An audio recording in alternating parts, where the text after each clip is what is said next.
everyone, Gil here at Grayman Prepping. On this episode of Your Prep for Today, I want to talk to you about communications equipment. How do I put this?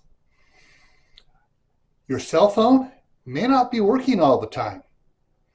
And if there is a major disaster or emergency event, the state and the federal government can shut down cell phone usage and restrict to those that have special authorization already for their phones. And it's called the GITS system and the WPS system. One is for governmental use, the other one's for essential civilian use, such as banks, power companies, and stuff like that. Whereas the government one works for federal agencies, state agencies, county and city agencies, so that they can still communicate during an emergency. This came about because of what happened during Katrina and Rita back in 2005, I believe it was, when emergency responders were trying to call each other on a cell phone and the circuits were all busy because everybody was chatting on the phone.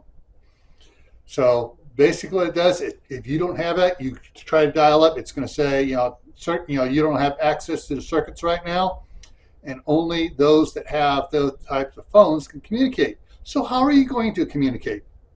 Well, there are several ways. I've talked about it a bunch on this channel and on my other channel. And there is, let's start at the basic, CBs, Citizen Band Radio, Family Radio Services, GMRS, ham radio.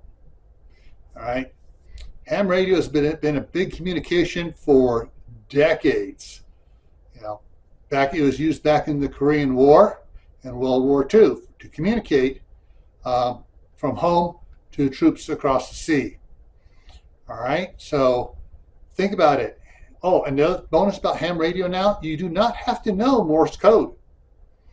All right, so think about what your communication plan is. How are you going to communicate when your cell phones aren't working and the internet's down?